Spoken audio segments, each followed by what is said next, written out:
So yeah, you guys are meeting one of the like spirit animal in here.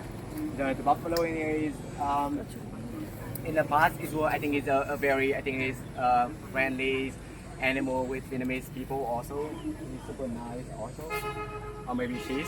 Normally the animal over there must work on the field to help with the farmer, but right now the gentleman over there is already get retired. Right now he become a professional model. So, okay. So if you want to like help the farmer over there, you can come back in here, sitting on the buffalo bike, which is he's doing right now, and look like a Greek god. So nice. It is. We're gonna coming back to the buffalo later.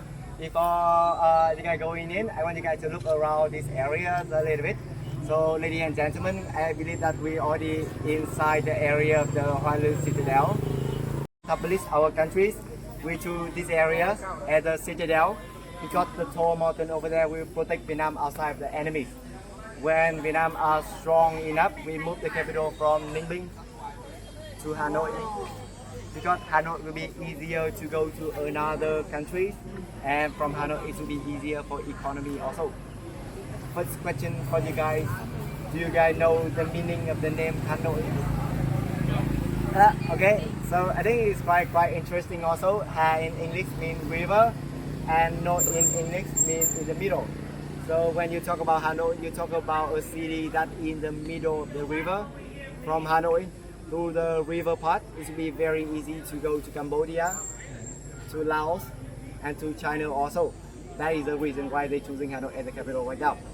Right now we're gonna go to visit one of the first feudalism king temple in here. But first, before we go there, we must go to take the cover first.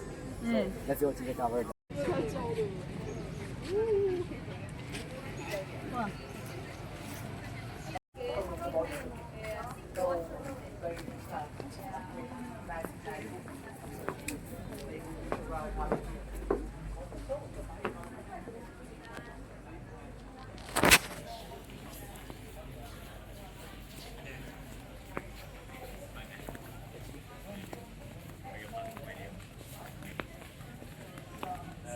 Alright guys, I think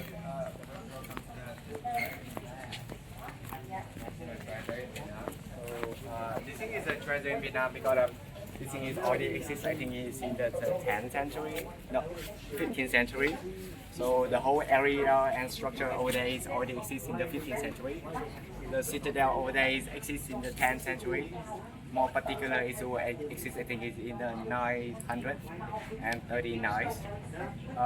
We reside in this area since the 10th century, so it was 1,000 years ago. So that is the reason why when you go to Vietnam on 2010, we have like 1,000 years of moving the capital from like Ninh to Hanoi. It's very big in there. So I think we are inside the area of one of our first feudalism kings in the history of Vietnam in here. And in here is a temple. So in Vietnam, I think we will met with the two concepts a lot. One is temple, and the second is pagoda. So in Vietnam, I think the two concepts will be quite similar, and sometimes you cannot classify which is temple and which is pagoda. But if you want to classify, you can just take a look on the people who are being worshipped inside. If you see a big tummy guy with a golden skin, aka Buddha, it means that it is a pagoda, because in the pagoda they only worship for the Buddhism only. In the temple they will be worshipped for a real person, but not every mortal person will be worshipped inside the temple. You must contribute something to the country to be worshipped inside in here. For example, if you are a king, inside the temple. If you are a savior people outside the hunger, inside the temple, so you must contribute something in here. In here is a dragon bat. Although 90% of Vietnamese, we are atheists, which means we do not follow any religions, kind of. For example, if my identity card, it will be like none in the religions. We have a very, I think, is big tradition in belief in honor. I think it's our customary tradition also. If someone in the family of us pass away, we will still believe that they will still live with us in the afterlife. So every monthly, on the certain day, they will put like thing is eatable food in here, and I think he's offering in here to worship for the king to be worship inside in here. But to be more classified on like what will be like the altar look like, we want to go inside and see it, how like the offering in here look like also. 把这树上手放这放低。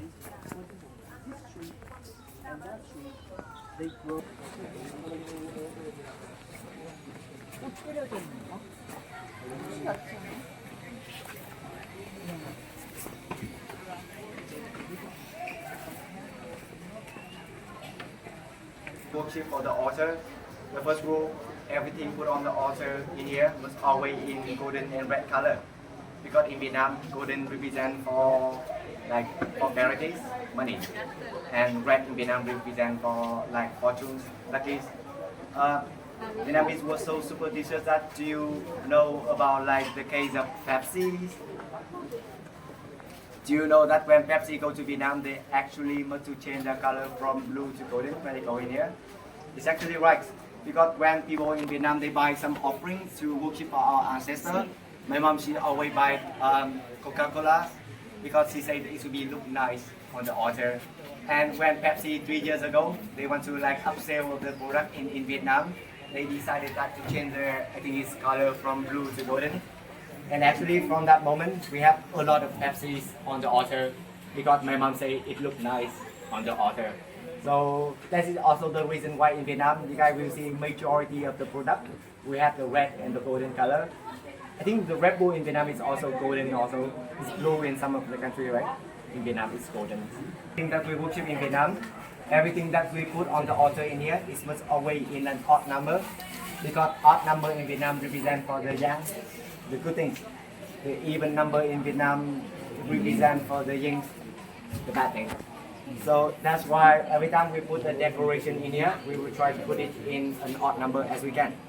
For example, 3 incense over there, and when we burn incense, we never burn like 2 incense also. We do not burn 2 incense. We do not burn 4 incense also. It's always 1, 3, or 5. And even when Vietnamese we bow, we never bow. I think it's 2 times. We always bow 3 times. And even when we take a photo, we do not take a photo of 4 people. Take a photo of 3.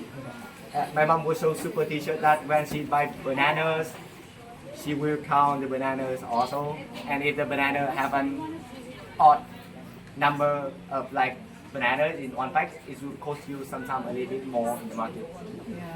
It is the reason why I always buy even number of bananas. It's the same, but cheaper also. In here, the procedure of worshipping will be you burn incense, you put the hand like this, it's shaped like a lotus hand, and you blow 3 times. And you wishing for what you are wishing the most in your head. We have 3 most popular wishes that people often wishing for in here. First, we offer for a happy life, happy in general. Second, we wishing for having a boyfriend and girlfriend. Second boyfriend, second girlfriend, the more the merrier. Sometimes, just sometimes. And the third, also the most popular like wishes that people often go in here to wishing for is having a baby. Having a baby is ranking in one of the most popular wishes that people often going for here and wishing for like in the altar. Alright guys, right now in the front on the left of you, you guys will see the main temple. It is the temple where we worship for our king in there, and the 3 statues.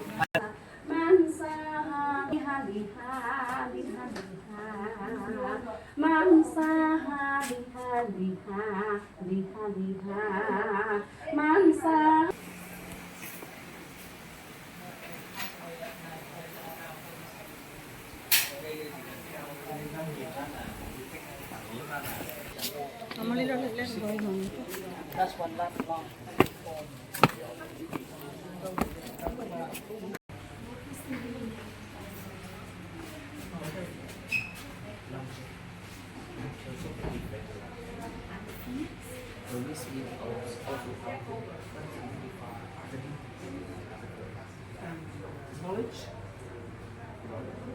You guys will see one of the kings, the first ever feudalism king will be put on the middle, and two sides of it will be like three of his sons.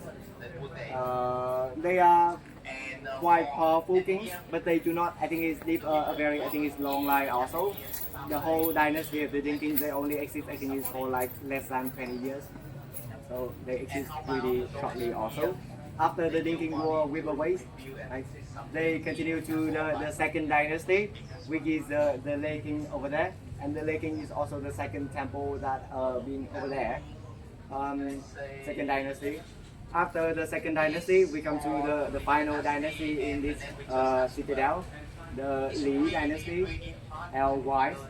And Lý dynasty is also the dynasty that moved the capital from Ninh Binh to Hanoi. So that will be, I think, it's basically the timeline of like the feudalism king to be existing here. I think going inside here, I feel like that